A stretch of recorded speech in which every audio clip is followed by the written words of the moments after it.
Hi friends, welcome to our channel. నిన్న evening అయితే అమ్మ వాళ్ళ ఇంటికి వచ్చాము. మేము సాటర్డే ఈవినింగ్, సండే రోజు ఒకరోజు ఉండి మళ్ళీ మండే రోజు షాప్కి అంతతట్టు వెళ్దామని వచ్చాము. అయితే అమ్మ వాళ్ళ ఇంటికి వచ్చాం కాబట్టి అమ్మ మా కోసం స్పెషల్ పిండి వంటలు అయితే చేస్తుంది. అయితే తెలంగాణ స్టైల్లో పిండి వంటలు అమ్మ మాకేం చేసి పెడుతుంది అన్నదైతే ఈరోజు మొత్తం మీతో షేర్ చేసుకుంటాను. అయితే ఈరోజు ఏమేమి వంటలు చేస్తున్నామంటే, ఫస్ట్ ఒకటి కారపూసలు పుల్లలు చేస్తున్నాము. మళ్ళీ అలాగే గారెలు కూడా చేస్తాము. అవి ఏ విధంగా చేస్తుందమ్మా, ఎలా ప్రిపేర్ చేస్తుంది అన్నదైతే ఈ వీడియోలో మొత్తం మీతో షేర్ చేసుకుంటాను. వీటి కోసం అయితే బియ్యం అలాగే శనగపప్పు అయితే కావాలి. కంట్రోల్ బియ్యం తీసుకుంటున్నాము, ఎందుకంటే అప్పాలు ఎప్పుడు చేసేటప్పుడైనా కానీ కంట్రోల్ బియ్యంతో అయితే చాలా బాగా వస్తాయని అయితే చాలామంది ఎప్పుడైనా కానీ కంట్రోల్ బియ్యమే యూజ్ చేస్తారు. అందులో కొంచెం చిన్న చిన్న మెరుగులు ఉంటే అన్నీ అయితే ఏర్పారేసి చక్కగా చెరుక్కొని మంచిగా కడిగి ఆరబెట్టి అందులో కొంచెం శనగపప్పు కలిపి అయితే పిండి పట్టించుకొని వచ్చింది అమ్మ చెక్కి దగ్గరికి వెళ్ళి. మళ్ళీ అలాగే కొన్ని ఎల్లిపాయలు తీసి కొంచెం జీలకర్ర వేసి వాటిని మెత్త పేస్ట్ లాగా నూరుకోవాలి. ఎల్లిపాయ జీలకర్ర నూరిన తర్వాత అందులోనే కొంచెం కారం వేసి అయితే మెత్తగా నూరుకోవాలి. ఎందుకంటే ఆ కారం ముద్ద వేసిన తర్వాత గారెల టేస్ట్ అయితే వేరే లెవెల్లో ఉండిపోతుంది. ఎప్పుడైనా కానీ జీలకర్ర ఎల్లిపాయతో కారం చేసి వేడి వేడి అన్నంలో వేసుకొని తిన్నా కానీ చాలా బాగుంటుంది. ఎప్పుడైనా ట్రై చేయండి. ఇప్పుడైతే పిండిలో ఆ కారం వేసేసి అయితే ఫస్ట్ పుల్లల కోసం అయితే కలుపుకుంటున్నాము. కారపూసలు చేసిన తర్వాత నెక్స్ట్ పిండి అయితే గారెల కోసం అయితే కలుపుతానని అయితే ఫస్ట్ అయితే అమ్మ పుల్లల కోసం అయితే పిండి కలుపుతుంది. మంచి ఆ కారం ముద్ద మొత్తం కరిగేటట్టు కొన్ని కొన్ని వాటర్ యాడ్ చేసుకుంటా పిండిలో ఎక్కడ కూడా చిన్న చిన్న ముద్దలు ఉండకుండా మొత్తం అయితే సాఫ్ట్గా వచ్చేంతవరకు అయితే కలుపుతూనే ఉండాలి. మన రుచికి తగ్గట్టుగా ఉప్పు అలాగే కారం వేసుకుంటేనే ఏ పిండి వంటలైనా ఏ కర్రీస్ అయినా కానీ చాలా టేస్టీగా ఉంటాయి. కాబట్టి మన టేస్ట్కి రుచికి తగ్గట్టుగా కారం అయితే తప్పకుండా మిస్ అవ్వకుండా కలుపుకోవాలి. ఎందుకంటే కొంచెం కారం తక్కువ అయినా తినబుద్ధి కావు. అందుకని అమ్మ ఫస్టే చెప్పాను, మా ఇంట్లో అయితే కారం ఎక్కువనే తింటాము. అందుకని ఫస్ట్ అమ్మ కారం ఎక్కువ వేయమని అయితే కారం ఎక్కువ వేసి కలుపుతుంది. ఇలా మొత్తగా చిన్న చిన్న ఉండలు లేకుండా వాటర్ పోసుకుంటూ మెల్లగా మొత్తం పిండిని మొత్తం కలుపుకోవాలి. మీ అందరితో ఒక విషయం షేర్ చేసుకోవాలనుకుంటున్నాను. మన వీడియోలు చాలామంది ఓపెన్ చేసి చూస్తున్నారు, మంచి రీచ్ వస్తుంది. కాకపోతే చూసి అలాగే వెళ్ళిపోతున్నారు, సబ్స్క్రైబ్ చేసుకోవడం లేదు, అలాగే లైక్ చేయడం లేదు. ప్లీజ్ ఎవరైనా ఫస్ట్ టైం చూస్తున్నట్టయితే తప్పకుండా సబ్స్క్రైబ్ చేసుకోండి. పల్లెటూరులో అయితే ఇవన్నీ చేసుకోవడం చాలా కామన్, అందరికీ తెలిసే ఉంటుంది. కాకపోతే ఏంటంటే అమ్మ వాళ్ళ తెలంగాణ, మాది మహారాష్ట్ర కాబట్టి అమ్మ వాళ్ళ స్టైల్లో ఎలా చేస్తారో నేను అమ్మ వాళ్ళ ఇంటికి వెళ్ళినప్పుడు నా కోసం ఏం చేసింది అన్నది అయితే మీతో షేర్ చేసుకోవాలనిపించింది. ఇప్పుడైతే పుల్లల కోసం అయితే పిండి రెడీ చేసి అయితే పక్కన పెట్టుకుంది, చూస్తున్నారు కదా, అమ్మ పక్కకు ఉంది. ఇప్పుడు నెక్స్ట్ గారెల కోసం అయితే పిండి కలుపుతుంది. అలా బియ్య పిండి పట్టించుకొని వచ్చింది కదా చెక్కి దగ్గర, అందులో కొంచెం పప్పు వేయాలి. పుల్లల దాంట్లో పప్పు ఆల్రెడీ ఫస్టే కలిపి పట్టిస్తాం కాబట్టి దాంట్లో అవసరం లేదు. ఈ గారెలకు మాత్రం పైనే పప్పు వేయాలి. పప్పు వేసి కారం ముద్దతో మంచిగా పిండిని మొత్తం కలుపుకోవాలి. దీంట్లో పప్పుతోనే టేస్ట్ ఉంటుంది. ఎందుకంటే మనం పిండిని ఎంత స్మూత్గా ఉండలేకుండా అంత స్మూత్గా కలుపుకోవాలి, మనకు వీలైనంత స్మూత్గా. ఎందుకంటే పిండి ఎంత మంచిగా కలుపుకుంటే అంత మంచిగా వస్తాయి వంటలు అయితే. అందుకని ఎప్పుడైనా కానీ ఓపికతోని పిండిని అయితే చాలా స్మూత్గా కలుపుకోవాలి. అమ్మ చేసే పిండి వంటలు అన్నీ నాకు కూడా చేయొచ్చు. కాకపోతే ఏంటంటే అమ్మని ఫస్ట్ పిండి కలిపిమనేసి అయితే చెప్పాను. ఎందుకంటే అమ్మ అన్నీ రెడీ చేసి ఇచ్చిన తర్వాత నేనే అన్నీ చేసేసాను. కాకపోతే ఏంటంటే పిండి అమ్మ మంచిగా కలుపుతుంది కాబట్టి అమ్మనైతే మొత్తం పిండి కలిపిమన్నాను రెండింటికి. ఆ రెండు పిండి వంటల్ని కలిపి పక్కన పెట్టేసుకొని ఒక 5 minutes అలా వదిలేయాలి. అంతసేపు అయితే మనం అయితే అగ్గి చేసుకోవాలి, అగ్గి అంట పెట్టి. ఎందుకంటే పల్లెటూర్లలో మేము ఎవ్వరమైనా కానీ పిండి వంటలు చేస్తున్నామన్నా చికెన్ చేస్తున్నామన్నా అందరి విషయం తెలీదు. మా ఇంట్లో మాత్రం ఎప్పుడైనా కానీ మేమైతే కట్టెల పొయ్యి మీద చేస్తాము. ఎప్పుడైనా గమనించండి, కట్టెల పొయ్యి మీద చేసిన వంట గ్యాస్ పైన చేసిన వంటను కంపేర్ చేసుకోండి. గ్యాస్ పైన చేసిన దానికంటే కట్టెల పొయ్యి మీద చేసిన చాలా టేస్టీగా ఉంటుంది.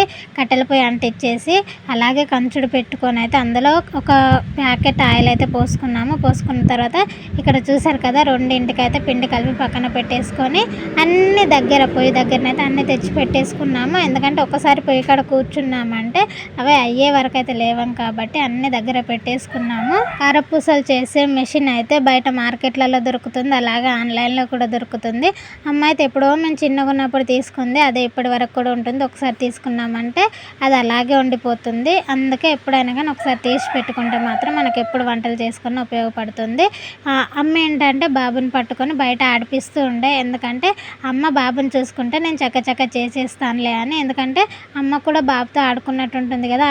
ఫస్ట్ అప్పాలు చేసే ముందే ఆ పుల్లలు చేసే మెషిన్ అయితే చక్కగా కడిగైతే ఆరబెట్టుకోవాలి.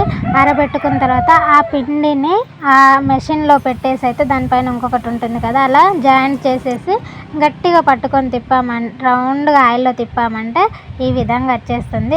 ఈ విధంగా ఆయిల్లో వేసిన తర్వాత మంచి క్రిస్పీగా వచ్చేంత వరకు అయితే కాల్చుకోవాలి. ఎందుకంటే తొందరగా వేసి తీసేయమంటే మెత్తగా ఉంటుంది, అవి తినాలనిపించదు. అందుకే ఫస్ట్ ఎంత క్రిస్పీగా ఉంటే మనకు అంత టేస్ట్ ఉంటుంది. అంతేకాని తొందరపడి ఎవరైతే టకటక స్పీడ్గా చేసేస్తామని తీసేయకండి. ఎందుకంటే మనం బయట తీసిన తర్వాత కూడా టేస్ట్ చూడొచ్చు ఎలా ఉంటుంది అన్నది.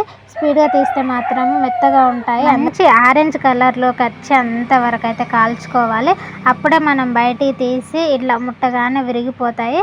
అంత క్రిస్పీగా ఉంటేనే మనకైతే చాలా టేస్ట్గా ఉంటాయి. మరి అలా బాగా రెడ్ కాల్చినా కానీ మాడిపోతాయండి, అలా కూడా తినాలని ఉండదు, తినడానికి బాగుండవు. అందుకని ఎప్పుడైనా ప్రతి ఒక్కటి మనం ఇదే కాదు, చిన్న కర్రీ చేసేటప్పుడైనా రైస్ వండేటప్పుడైనా ఏదైనా కానీ దగ్గరుండి చూసుకుంటూ ఓపికతో చేసుకుంటేనే చాలా బాగుంటాయి.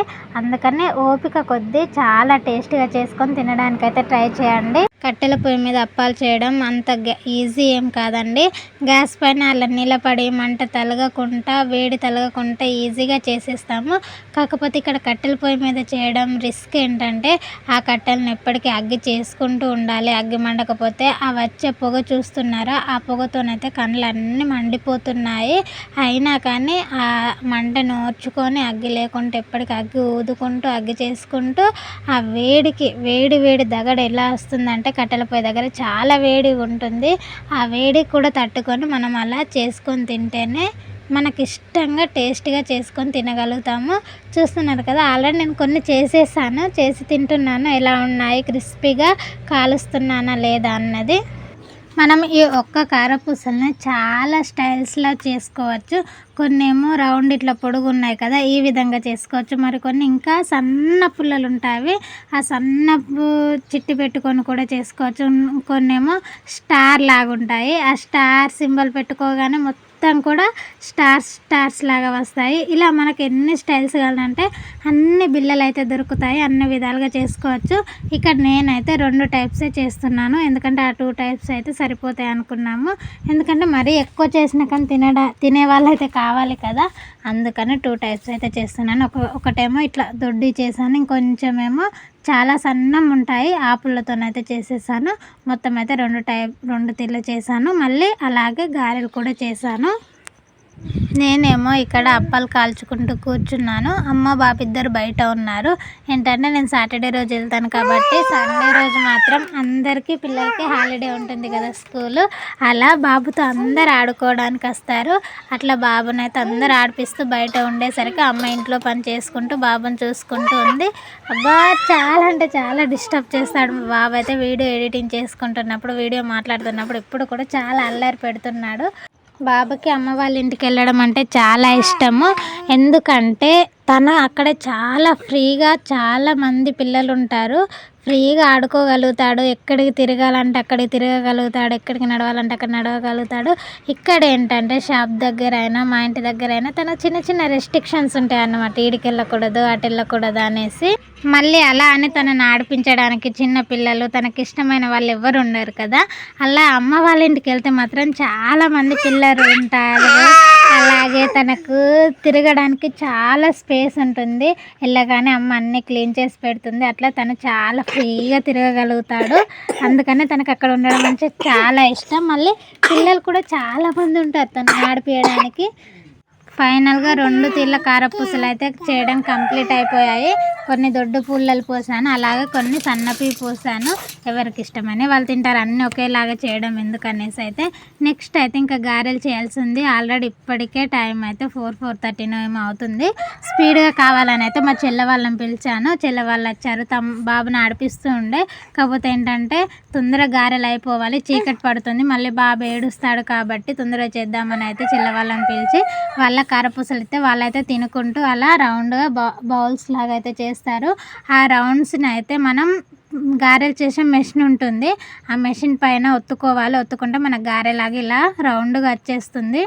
ఆ మెషిన్కి ఏదన్నా ఒక కవర్ పెట్టేసి, ఆయిల్ కవర్ లేకుంటే ప్లాస్టిక్ది ఏ కవర్ అయినా పెట్టేసి దానికి కొంచెం ఆయిల్ రాసేసి ఆ మెషిన్ పైన మనం చేసిన రౌండ్ బాల్స్ లాగా చేసిన గుండ్లను అయితే పెట్టేసి ఇలా టైట్గా ఒత్తామంటే మాత్రం మనకైతే గారెలు అయితే వచ్చేస్తాయి. వాటిని తీసి ఆయిల్లో వేసి కాల్చుకోవడమే అండి.